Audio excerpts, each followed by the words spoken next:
Bienvenidos, hola, hola, Vittorio Baste, quien les habla, les da la más cordial bienvenida a esta nueva temporada 2021 de Pulso Panamericano. Héctor Murcia, un abrazo y un saludo, feliz año. También a Juan Carlos Rodas, quien nos va a acompañar hoy. Amigos, muchísimas gracias. Sin Dios y sin ustedes no pudimos haber tenido un 2020 excelente. Fue corto, pero en este año volveremos a hablar de la situación en Estados Unidos y por supuesto de toda Panamérica. En esta oportunidad, Héctor Murcia nos va a presentar un importante invitado. Gracias por su sintonía. La semana pasada no tuvimos actividad por feriado, pero ahora en este segundo sábado de enero empezamos la temporada con éxito. Saludos. Bueno, saludos amigas y amigos. Como siempre, aquí les saluda Héctor Murcia. Gracias a Voz de la Diáspora que siempre nos da este espacio. Y pues como decía Vittorio, tenemos a Juan Carlos Rodas del Castillo, analista político económico de Bolivia. Él es profesor, ha sido catedrático y entre muchas facetas académicas que él ha tenido, pues también cuenta con haber escrito un libro el cual lleva por título 1825-2018, 193 años de subdesarrollo, análisis y propuestas a la problemática de Bolivia. Pues en este libro él trata de hacer un acercamiento, un análisis de la situación de su país. Un gusto, Juan Carlos, tenerle con nosotros. Buenas tardes y buenos días, querido Héctor, querido Vittorio. Muchísimas gracias por la invitación a hacerme extensiva la participación por vuestro medio de comunicación. Para mí es un honor inaugurar el año, digamos, con las entrevistas de tan prestigioso medio que tienen ustedes. Muchas gracias, Juan Carlos, por tus palabras. Quería saber cuál es el análisis de los 2 primeros meses que tenemos de gobierno del señor Arce. Empezó el pasado 8 de noviembre al sábado 9 de enero, 2 meses calendario. ¿Qué es lo que ha cumplido y cómo ves el panorama gubernamental para Arce y cómo ves a Bolivia en este nuevo gobierno? Bueno, apenas está 2 meses de gobierno hace Catacora. Él ha sido ministro de Hacienda de Evo Morales durante 14 años. Entonces, esto le da cierta holgura, digamos, cierta experiencia en el manejo económico, principalmente. Pero bueno, cuando Evo Morales fungía de gobierno y hace Catacora era ministro de Hacienda, había cierta y bastante holgura económica en el país, fruto del ingreso por el gas, por los minerales y por la soya, que tenían precios altos en el mercado. Pero hoy en día, fruto de la pandemia, se ha reducido la demanda de estos productos. Entonces, hay menos ingresos para Bolivia. Entonces, administrar la riqueza o la bonanza de 14 años relativamente es fácil para cualquier gobierno, pero administrar la pobreza con escasez de recursos, ahí es otra cosa. Ahí vamos a ver la capacidad que pueda tener Arce Catacora para administrar esta situación económica que también está ahondada por la pandemia. Bueno, Arce Catacora ha tenido muchas propuestas, ¿no? Una de ellas, por ejemplo, es, bueno, que ha organizado un gabinete tecnocrático eh, queriendo cambiar un poco lo que hacía Evo Morales. Él ponía gente que no era precisamente profesional, pero en cambio ahora Arce Catacora cuenta con mayor gente profesional en su gabinete, pero aún eso no es suficiente, porque no es gente calificada. Y bueno, eso lo vamos a ver seguramente en el transcurso de la realización de su gobierno, ¿no? Y en los resultados que vaya a tener. Lo que me llama la atención, y bueno, a la opinión pública en general ha llamado la atención, el nombramiento de una señorita de 19 años como viceministra de Deportes. Y la única experiencia que, a la pregunta de periodistas, la única experiencia que ella tiene es haber estado en las canchas, o sea, en el campo de fútbol. Bueno, y este nombramiento se dio pese a que las leyes bolivianas dicen que para ese cargo y cargos similares debe contarse con mínimamente 25 años de edad. Bueno, eso dejo a la opinión pública que le merece este nombramiento. Luego, después ha habido, bueno, ha implementado una, bono para la gente más necesitada de 1.000 bolivianos, más o menos es equivalente a 140 bolivianos, perdón, $140. Eso más o menos abarca a un tercio de la población boliviana, ¿ya? Está destinado para mayores de 18 años y menores de 60 años que puedan recibir esto. Para gente que no recibe un sueldo del sector público ni privado, ni pensión o que cuente con una renta de seguridad social. Esto de alguna forma ayuda a paliar un poco la situación económica por la que se está atravesando Bolivia respecto de la pandemia que nos está golpeando no solamente a Bolivia, sino al mundo entero. Luego, Arce también promulga un decreto el 28 de diciembre que es un impuesto a las fortunas superiores a 30 millones de bolivianos que puedan contar bolivianos acá. Eso equivale más o menos a unos 4.3 millones de dólares. Y se ha contabilizado que en Bolivia existen como 152 personas millonarias, vayamos a decir, que tienen de 4.3 millones de dólares para arriba. En mi opinión, este impuesto a las fortunas representa una fuga de capitales para el país.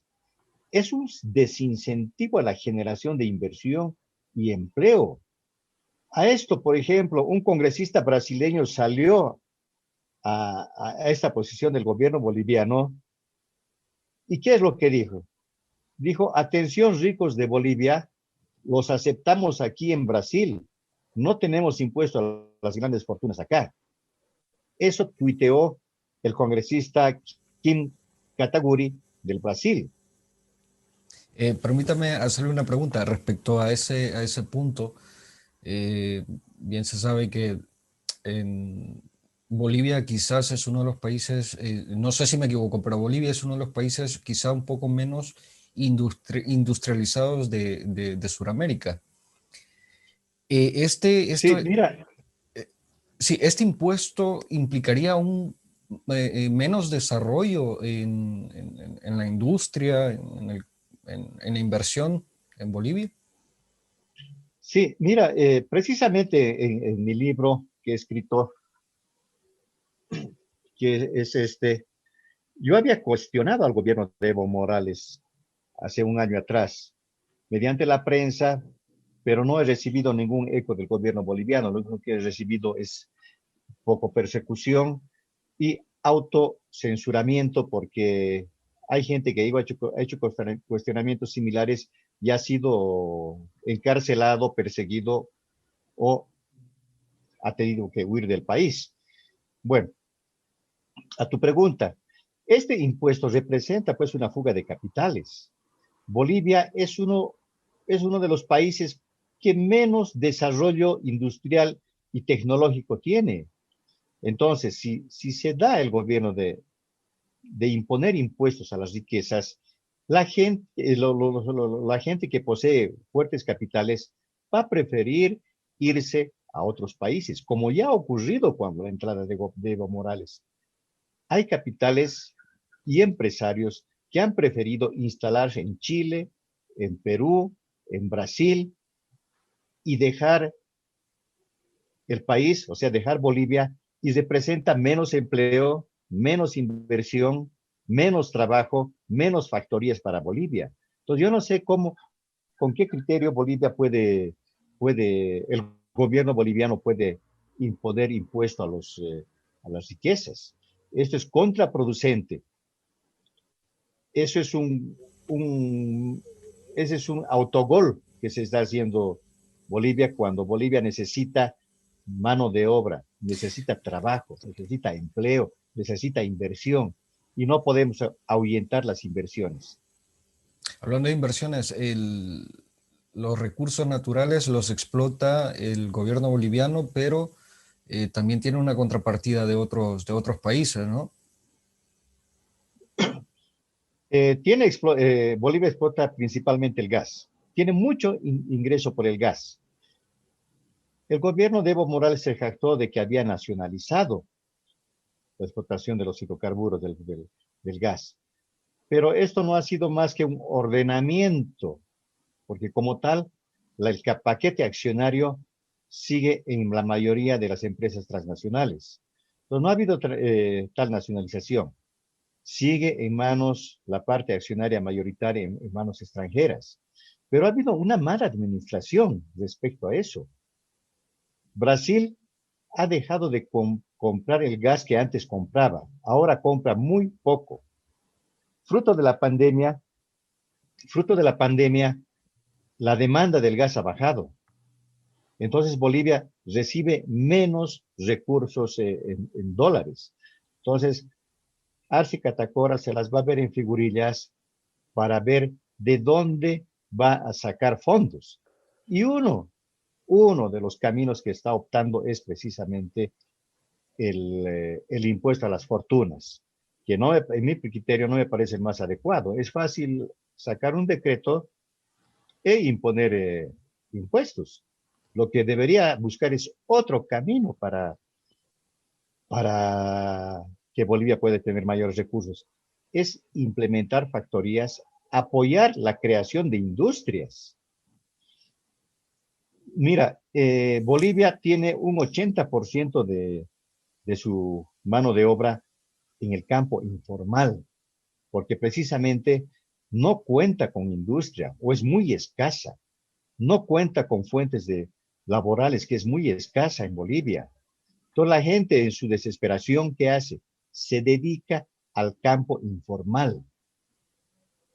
Con el tipo de cambio que tiene Bolivia hoy en día, fijo, ¿qué se facilita? Se facilita la importación de productos y además hay un alto contrabando en Bolivia. Entonces el boliviano consume mucha producción extranjera y esa producción extranjera tiene que ponerse al alcance de la gente boliviana. Y hay gente que se dedica a poner al alcance ese producto mediante la informalidad. Ese 80% de gente informal no cuenta con seguro médico, no cuenta con un seguro de vejez. Entonces, de aquí a un tiempo, de aquí a 20, 30 años, vamos a tener un ejército de ancianos sin seguro médico, sin renta de vejez. ¿Por qué? Porque es un trabajo que lo hacen en las calles. Están Y, vendiendo en las aceras como un mercado persa. y Esa es la... eso sumado a que Bolivia tiene un panorama de emigración bastante importante, ¿no? Aquí en Europa, por ejemplo, la comunidad boliviana es importante. Todo esto influye, ¿no? A la hora de que no haya, como decía usted, un ejército de personas mayores que no cuenten con pensión, o todo esto porque toda la fuerza laboral se está marchando de Bolivia. ¿Cómo influye esto en la economía boliviana? influye negativamente, ya que en Bolivia, como no hay fuentes de empleo, la gente ¿qué hace? Tiene que marcharse del país. Hay millones de bolivianos que están en la Argentina, que están en España, que están en Estados Unidos. Y hay gente calificada, gente muy profesional que tiene que salir afuera porque aquí no le pagan el salario o el salario que le correspondería. Mire, le pongo como ejemplo, no hace mucho, hace unos 2 meses, tomé una movilidad pública y una señorita muy jovencita universitaria, ella conversaba con otra amiga respecto viendo cómo salir del país. Y yo le dije, señorita, ¿por qué está pensando de esa manera? ¿Por qué quiere salir del país? Y ella me dijo, señor, estoy con 2 maestrías, estoy haciendo una más. Mis padres están invirtiendo mucho dinero para mis estudios, pero aquí el gobierno no reconoce los estudios, no reconoce a la gente tecnificada, no me van a pagar el salario que yo quisiera que me paguen y tengo que buscar otros rumbos en el exterior donde me puedan pagar mínimamente la inversión que estoy haciendo por mis estudios. Entonces hay una fuga de cerebros. hay una fuga de gente que sale afuera, porque aquí en Bolivia no te pagan lo que mereces. Y la gente sin estudios igualmente prefiere salir porque no encuentra fuentes de empleo aquí. A la Argentina, a las zafras de caña, a las zafras de uvas, a los viñedos, van a trabajar por míseros sueldos que en todo caso son superiores a los que aquí se les paga. Entonces, yo veo de manera muy lamentable lo que ocurre con mi país. Es muy doloroso. Los gobiernos deberían impulsar la creación de factorías, de industria, de tecnología. Que el profesor, el Ministerio de Educación, se encargue de enamorar al boliviano para que para que pueda estudiar y trabajar en Bolivia. Pero lamentablemente nuestros gobiernos no hacen o hacen muy poco por la creación de fuentes de empleo para que el boliviano pueda quedarse. Entonces el boliviano prefiere salir afuera con mucho sacrificio y tiene que mandar los pocos recursos que gana afuera, como en España, Perú, Estados Unidos, mandan a los bolivianos acá, a sus parientes, para que les ayuden un poco a sobrevivir. Bolivia ha tenido, digamos, en la era Evo Morales, una cierta holgura, cierta estabilidad económica, pero ha sido eso fruto de del gas, de la soya que ha entrado. Y Juan lamentablemente Carlos. el narcotráfico también entra en juego. Hay mucha permisividad respecto a los sembradíos de coca.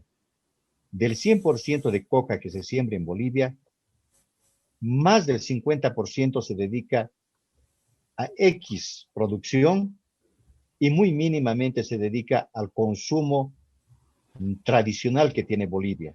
Juan Carlos, eh, tengo una interrogante. En resumen, nos has compartido que tú ves a Bolivia con una dependencia todavía casi que al 100% para su desarrollo, para su economía, de los commodities, cuestiones de productos naturales, la soya, la hoja de coca, que para variar me estás diciendo, y estoy para que los amigos entiendan, estás diciendo algo que en Bolivia no se puede decir, pero que es muy claro. La mayoría de la producción se usa para el narcotráfico, más no para el consumo local. También el gas.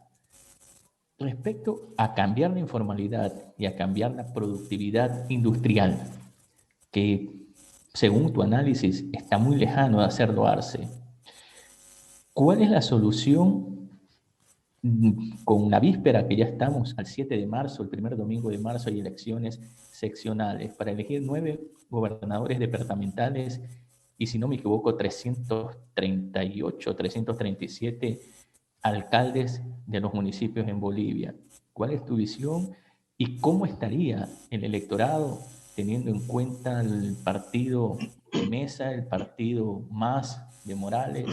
Morales será candidato o no. Si nos cuentas algo al respecto, por favor. Mira, la solución para Bolivia respecto a la situación económica sería una industrialización, por lo menos medianamente. Bolivia en 14 años de Evo Morales ha manejado como 310.000 millones de dólares. Eso equivale más o menos a 2 planes Marshall que Estados Unidos destinó a Europa por fruto del desastre de la Segunda Guerra Mundial. Estaba destinado a 270 millones de personas y Europa en menos de una generación, como en 20, 30 años, nuevamente pesaba en el contexto internacional. Y Bolivia ha manejado en estos 14 años de Evo Morales el equivalente a 2 plan Marshall y solamente destinado para más o menos 12, 13 millones de bolivianos que somos. Y no se ve el fruto hasta el día de hoy. ¿Por qué? Porque han sido mal administrados todos esos recursos. No han sido optimizados en sus gastos. No ha sido destinada a la industrialización, a la creación de industria, de factorías. No ha sido destinado a salud. no ha sido destinado a educación, sino ha sido destinado a malgastar. Cuando Y te refieres a ahora, malgastar, quiere decir que aumentó la burocracia y aumentaron los bonos económicos a la gran población que está desposeída de trabajo y de otras necesidades básicas. sí, lamentablemente los gobiernos populistas lo que hacen es destinar mediante bonos, bono por aquí, bono por allá, para mantener, para que le sea de sustento para mantenerse en el gobierno. Es decir, una visión electoral constantemente, una campaña electoral de 4 años para pensando en las próximas elecciones, eso estoy entendiendo. Evo Morales durante sus 14 años ha estado en campaña electoral mediante los bonos. Entonces el boliviano se malacostumbra, muchos sectores se malacostumbran eh, a ese sistema de recibir recursos del Estado y no a la creación de fuentes de empleo, sino a recibir mediante bonos. Entonces, ¿qué estás creando con ese sistema? ¿Qué estás haciendo? Estás anquilosando la capacidad mental del boliviano de cualquier parte del mundo. Los bonos son necesarios en ciertas etapas de un país, por etapas que estamos pasando, por ejemplo, ahora por la pandemia, pero no mantener al boliviano constantemente con bonos. Con esa cantidad de dinero que se ha manejado, te digo, como 2 planes Marshall, Bolivia mínimamente debería estar medianamente industrializada. Entonces, Catacora veo que se está encaminando de a poco, encasillando lo que es el socialismo del siglo XXI, lo que es el Foro de Sao Paulo o Puebla, está encaminándose a eso. Él quiere de alguna forma lavar su imagen y apartarse un poco de lo que dice Evo Morales, pero en el fondo creo que nos está llevando a eso. Entonces, es de mucho cuidado.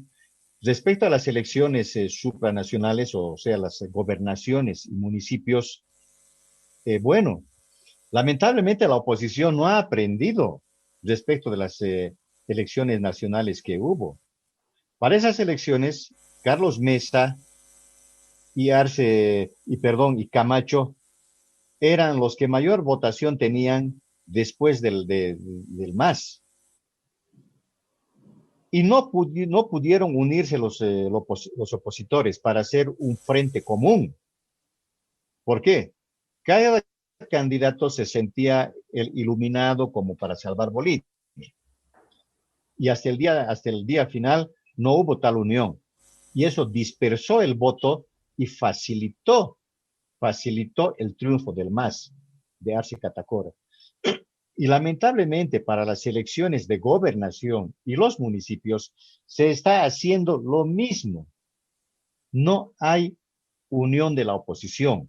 Nuevamente están yendo los candidatos dispersos en cada departamento o estado que se le llama afuera. Hay como 10, 15 postulantes. Y el MAS tiene un voto más disciplinado, más unánime respecto a su candidato. Entonces, se está avisorando que pueda ganar nuevamente el movimiento al socialismo en gobernaciones y en municipios. Con esta, perdón, Vittorio, con este panorama y pues apunta a que va para largo todavía el mantenerse en el poder, el movimiento más. ¿Y usted opina que Evo seguiría siendo o ahora se convertiría como en el poder detrás del trono? Mira, Evo tiene una fuerte manejo de los sectores sociales, principalmente de los cocaleros. Tienen una fuerte presión en el gobierno actual. Pese que Arce Catacora, el presidente, trata de apartarse. Pero hay también se ha notado que hay cierto desquebrajamiento del movimiento al socialismo. Por ejemplo, la presidenta del Senado, la señorita Copa, fuerte militante del movimiento al socialismo, ha sido expulsada. ¿Por qué? Porque ella no se ha sentido apoyada por Evo Morales para postularse a la alcaldía del Alto, que es una ciudad muy cercana a la ciudad de La Paz, y es el bastión del movimiento al socialismo aquí en La Paz, la ciudad del Alto. Esa señorita ha visto que no tenía el apoyo del movimiento al socialismo, porque se ha visto que Evo Morales estaba poniendo él los candidatos. Como no la puso a esta señorita Copa, sino puso a otro, bueno, la ciudad del Alto en su mayoría han volcado su apoyo a la señorita Copa. Y esto es un desquebrajamiento, es una crisis interna que está sufriendo el movimiento al socialismo. Ahora, pero Evo Morales también tiene cierto distanciamiento con el actual canciller Choquehuanca. Entonces hay cierto desquebrajamiento en el MAS.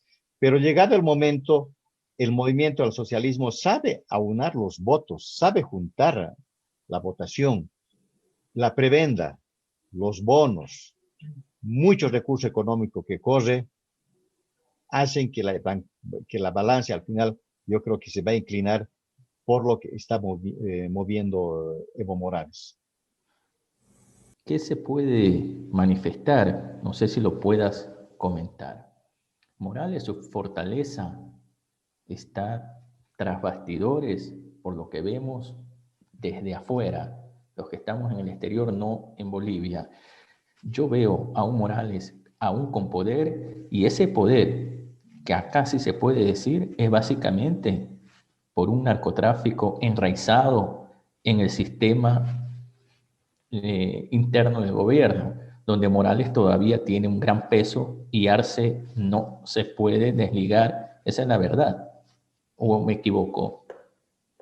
Eh, Estás en lo cierto, estimado Vittorio. Evo Morales tiene una fuerte influencia, un fuerte poder todavía en Bolivia mediante su partido, el Movimiento al Socialismo. Si bien Arce Catacora no quiere que Evo Morales esté presente, digamos, en las situaciones, pero se ha visto que Evo Morales tiene influencia. Y creo que una prueba clara es, por ejemplo, del nombramiento de esta señorita, de una señorita para el viceministerio de Deportes. Que Y era no capitán de la solamente, selección de fútbol. exacto, y no solamente en el nombramiento de ella, sino, por ejemplo, para el candidato a alcaldía de La Paz, del señor Doc Weiler, que era el encargado de los teleféricos acá en Bolivia. Y él estaba escapando cuando Evo Morales renunció, porque él renunció, no ha habido ningún golpe de Estado. Cuando Evo Morales renunció, muchos de sus allegados estaban escapando de Bolivia. Escaparon porque la justicia los estaba persiguiendo. Pero ahora, con, lo, con la ocurrencia de las elecciones que ha pasado con el triunfo del MAS, mucha de esa gente ha retornado y mucha de esa gente está siendo nominada mediante su partido como postulantes para las elecciones tanto de gobernación como municipales. Y esa es una muestra clara de la influencia que aún tiene Evo Morales. Juan Carlos, entiendo que tanta la influencia que no sería de asombrarse que en marzo sea candidato Morales o por Oruro o por Cochabamba. Y siendo así, ¿cuál sería realmente el timonel del gobierno de Arce con un Morales ya en una gobernación, en una alcaldía? Y por supuesto, ¿cómo estaría Bolivia en una relación con el nuevo gobierno de Estados Unidos, según tu óptica? Bueno, Arce Catacora quiere mostrar cierto distanciamiento con Evo, pero le es difícil, muy difícil porque se ve en las acciones que Evo Morales todavía tiene mucha influencia y se ha visto con el nombramiento de candidatos. Y también en el nombramiento de la cartera de ministros. Y todavía tenemos para largo a Evo Morales en el contexto de la política boliviana. Siendo Él candidato, tiene, él tenía estaba buscando ser candidato por Cochabamba, él es orureño, pero tiene allá asentada su domicilio, digamos, en el Chapare, donde se produce la mayor cantidad de coca de Bolivia. Y él es el presidente o vicepresidente, creo que ahora es, respecto de la Asociación de Productores de Coca del Chapare. Entonces él tiene un fuerte manejo económico, ¿ya? Y fuerte arrastre de su gente. Y eso le da el poder que todavía tiene en Bolivia. Bueno, Juan Carlos, lamentablemente el tiempo ya se nos está terminando. Realmente hay mucho de qué hablar respecto a Bolivia, con todo lo que ha pasado. Bueno, como siempre, Evo Morales es un referente a nivel latinoamericano para muchos gobiernos de otros países, ¿no? Y de todo lo que pasa en Bolivia, pues también el resto de América Latina está pendiente. Pues respecto a su análisis que ha hecho, pues no hay duda que estando ahí de cerca, conociéndole de cerca, pues tiene una visión bastante notoria de lo que puede acontecer o va a acontecer respecto al nuevo gobierno. Así que agradecerle por su tiempo, esperemos que no sea la última vez que podamos contar con usted para hablar respecto a la situación política y económica de Bolivia. Muchísimas gracias, te agradezco, querido Héctor, por la entrevista y por la invitación. Para mí es muy loable, muy satisfactorio que Bolivia pueda salir con una voz a Europa, que se conozca lo que realmente pasa aquí adentro, porque de Europa, desde afuera, tiene una óptica muy diferente. Acá estando en Bolivia, viviendo acá, es muy diferente. Entonces, esto que se va a publicar en los medios, creo que le va a caer muy bien a la gente boliviana, que sienta que se está escuchando, que su voz está saliendo afuera, que se conozca en el mundo cómo estamos acá en Bolivia. La gente está muy preocupada, porque parecería que nos están encaminando a hacer una Cuba, una Venezuela, y eso no queremos los bolivianos. Hemos sufrido en la época de 1983, 84, una hiperinflación galopante, muy galopante. Ha habido una hambre terrible aquí en Bolivia por la inflación. Y hoy en Bolivia, hoy en día, parecería que nos estuviéramos encaminando a una UDP que le llamamos aquí en Bolivia, a una hiperinflación, a una Venezuela, a una Cuba. Y no queremos eso. Le doy un dato, por ejemplo. El médico cubano que viene aquí cobra como $4,000 y al médico boliviano aquí se le paga como 800 bolivianos. Y el médico cubano que viene acá no es calificado como el médico boliviano. Entonces queremos dar lugar a nuestros profesionales, a nuestra gente, que nuestros estudiantes que sacrifican, que los padres de familia sacrifican sus pocos recursos económicos que tienen, que le dan una profesión a sus hijos, que le dan una maestría, se queden aquí en Bolivia a trabajar y a producir y a aportar a su país. Pero lamentablemente el boliviano ve que no es bien visto aquí en Bolivia, no le es bien reconocido todo su sacrificio. Toda la gente boliviana, el profesional boliviano, prefiere irse a otro lado. A eso le llamamos fuga de cerebros. Y con el impuesto a las fortunas, pues hay fuga de capitales también. Así, en mi óptica, esa no es una forma de construir un país, esa no es la forma de construir bolivianidad.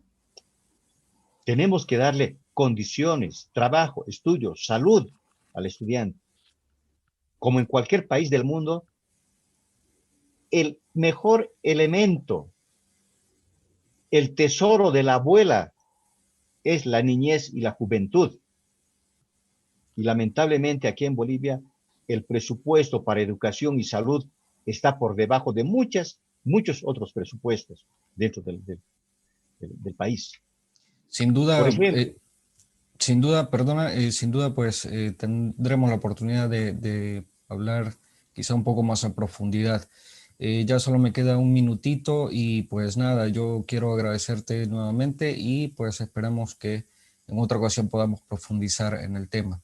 Así que me voy a despedir ahora. Gracias, Vittorio. Como siempre, gracias a ustedes, amigas y amigos, por estar siempre pendientes de Pulso Panamericano. Nos volveremos a ver la próxima semana.